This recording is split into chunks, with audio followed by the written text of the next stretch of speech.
momen Q1 nih Pak, karena ada momen Ramadan, Lebaran begitu ya. Ini seperti apa momen ini bisa menjadi penopang permintaan dari dalam negeri nih? Bagaimana proyeksinya juga setelah Q1 lewat sepanjang tahun ini akan seperti apa? Apakah masih cukup stabilkah konsumsi masyarakat, khususnya untuk ngemil, masih ada nggak sih budget ngemilnya begitu ya untuk masyarakat nih Pak Geri? Baik, Mbak Maria, sebelum kita bicara mengenai Q2, kita lihat dulu apa yang terjadi di Q1 2025. Kalau kita lihat secara umum memang daya beli agak terpengaruh. Ya. Namun data Q1 menunjukkan bahwa di FMCG masih terjadi pertumbuhan kurang lebih 5%. Sementara untuk snacking di mana perusahaan kami berusaha itu masih menunjukkan adanya pertumbuhan sekitar 12%. Namun untuk year to date di April 2025 itu sekitar 10%. Berarti ada sedikit penurunan. Dan juga kalau kita lihat CPI ya, Consumer Purchasing Index juga turun. Consumer Confidence Index juga turun. Ya. Namun menariknya adalah bahwa spend per trip daripada konsumen kalau setiap kali melakukan trip pembelanjaan itu justru ada peningkatan. Dari mana shopping trip berturun, tapi spending per trip naik.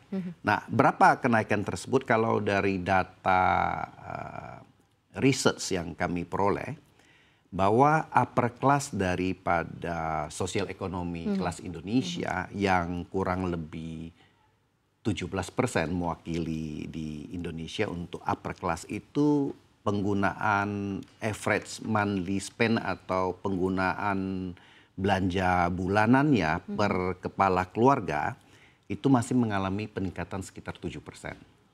Sementara untuk kelas menengah yang mewakili berdasarkan data yang kita peroleh sekitar 58% masih mengalami pertumbuhan spending bulanannya sekitar 6%. Oh, oke.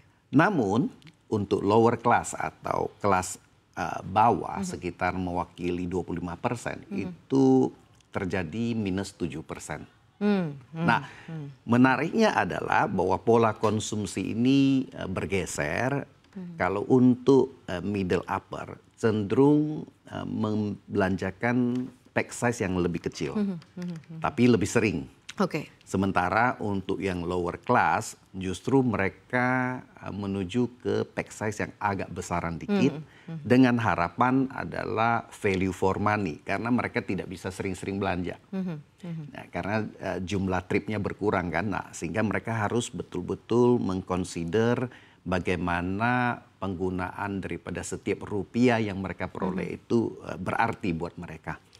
Nah, hal lain lagi berdasarkan research yaitu bahwa untuk merek-merek yang mampu memanfaatkan keadaan ini dengan baik dalam arti mampu masih bertumbuh adalah 86% merek-merek tersebut melakukan suatu key matrix yang sangat penting yaitu penetrasi. Nah, penetrasi ini membuat mereka mampu bertahan yaitu di mana mereka meyakinkan produknya itu tersebar dan dapat diakses oleh konsumen dengan lebih baik. Bagaimana kemudian Aisa beradaptasi dengan perubahan pola konsumsi masyarakat yang saat ini mungkin harus dikejar satu persatu dari per tiernya gitu ya, dari tadi ada lower class, middle class gitu. Bagaimana kemudian bisa serapannya itu berkontribusi baik terhadap kinerja perusahaan? Itu membawa kita ke Q2 ya, karena kita mengantisipasi berdasarkan apa yang kita kerjakan selama tahun lalu dan Q1. Aisa menekankan suatu hal yang banyak dilakukan oleh brand lain yaitu 86% tadi, yaitu kita memperbaiki saluran distribusi kita meningkatkan penetrasi sehingga kita meyakinkan produk-produk kita dapat dijangkau oleh konsumen. Nah, yang menarik adalah bahwa pertumbuhan itu sangat banyak terjadi di luar Pulau Jawa. Sementara di Jawa agak terpengaruh, secara total nasional masih bertumbuh. Jadi kita juga melakukan ekspansi yang cukup masif di luar Pulau Jawa selain Pulau Jawa itu sendiri. Nah, untuk menyiasati keadaan tersebut, maka kita melakukan diversifikasi produk dalam bentuk pack size strategi. Dalam arti apa?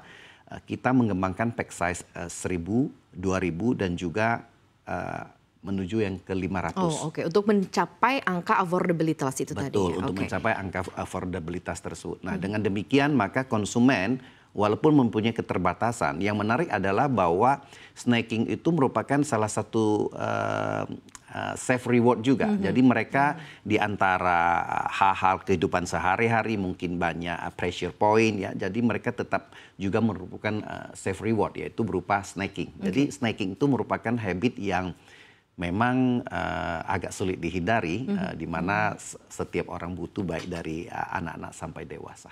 Baik, kita lihat apa-apa saja tantangannya, termasuk misalnya begitu ya, sebagai salah satu yang memang memproduce snacking staple food begitu ya. Ini kan kita lihat ada ketersediaan fluktuasi harga bahan baku tepung. Kita tahu kan ada price war, bukan hanya price war ya, tapi ada perang dagang gitu, trade war yang belum selesai, ada ketidakpastian geopolitik global. Dan kita tahu bahwa sebagian besar bahan baku ini impor gitu ya. Nah, ini seperti apa nih Pak Gary? Baik. Dalam hal pengaruh perang dagang maupun geopolitik global terhadap harga bahan baku yang berfluktuasi, untungnya adalah bahwa Aisyah, terutama kami ini tidak ada dampak yang signifikan. Kenapa? Karena untuk bahan baku utama maupun bahan baku pembantu, kami masih beli secara lokal. Walaupun komoditas seperti gandum, corn starch, yang mana ditentukan oleh harga pasar internasional, kami melakukan mitigasi fluktuasi dari segi mata uang itu dengan melakukan hedging bersama dengan suppliernya untuk suatu kurun waktu tertentu. Dengan demikian kami melakukan usaha mitigasi resiko dengan baik untuk jangka waktu tertentu, di mana kami ukur adalah pada tingkat harga berapa dan target profit kami berapa. Nah, disitulah kami melakukan balancing agar kami dapat memperoleh bahan baku yang kompetitif. Nah, ini penting sekali untuk kami dapat menjaga cost of product kami dengan baik, sehingga dapat menjaga level profitability kami dengan